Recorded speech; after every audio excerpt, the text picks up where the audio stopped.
ফের রাজ্যের বকেয়া নিয়ে প্রশ্ন তুললেন মমতা বন্দ্যোপাধ্যায়। আবারও বললেন ভোট পাখিরা রাজ্যে ভোট শুরু হতেই ভোট চাইতে এসছে এবং একই সঙ্গে তিনি মনে করিয়ে দেন যে রাজ্য সরকার বেশিরভাগই যখন দিচ্ছে, মানুষের পাশে থাকছে, তখন সাধারণ জনতা কেন ভোট দেয় বিজেপিকে? প্রশ্ন তুললেন মমতা বন্দ্যোপাধ্যায়। আচ্ছা বলুন তো, আপনারা কেন বিজেপিকে সমর্থন করেন? আপনারা তো আগে এরকম ছিলেন না।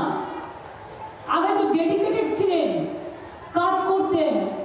আর এখন কি পেয়ে পেয়ে হাত পাগুলো মোটা মোটা হয়ে গেছে, শরীরগুলো মোটা মোটা হয়ে গেছে, তাই বিজেপি না থাকলে আপনাদের চলবে না। তাই জেলায় জেলায় গিয়ে টাকা পয়সা দিচ্ছেন, নানা রকম কীর্তি কেলেঙ্কারি করছেন, লজ্জা করে না?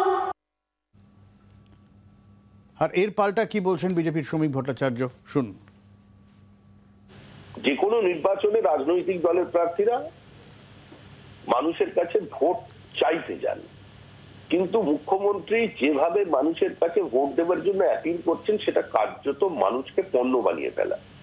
এটা এমন যেন ওভার দ্য কাউন্টার উনি কিছু কিনে নেবেন। উত্তরবঙ্গের সঙ্গে মুখ্যমন্ত্রী এবং তার দল প্রতারণা করেছেন। আমরা কলেজ জীবন থেকে, ছাত্র রাজনীতির সময় থেকে শুনে আসছি, বঞ্চিত উত্তরবঙ্গ, অবহেলিত উত্তরবঙ্গ, পিছিয়ে পড়া উত্তরবঙ্গ। মুখ্যমন্ত্রী উত্তরকন্যা তৈরি করলেন, উত্তরবঙ্গ উন্নয়ন পরিষদ তৈরি করলেন, বাজেটারি অ্যালোকেশন যা তা দিয়ে আর যাই হোক মানে জল গরম হয় না। এবং সেটারও সর্বাধিক টাকা খরচা হয়েছিল 41%, গড়ে 24% টাকা এখানে খরচা হয়। এই হচ্ছে উত্তরবঙ্গ প্রেম।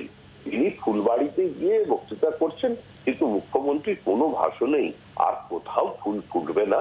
তৃণমূলের সময় শেষ। বাংলার আওয়াজ, বাঙালির আবেগ, জি 24 ঘন্টা।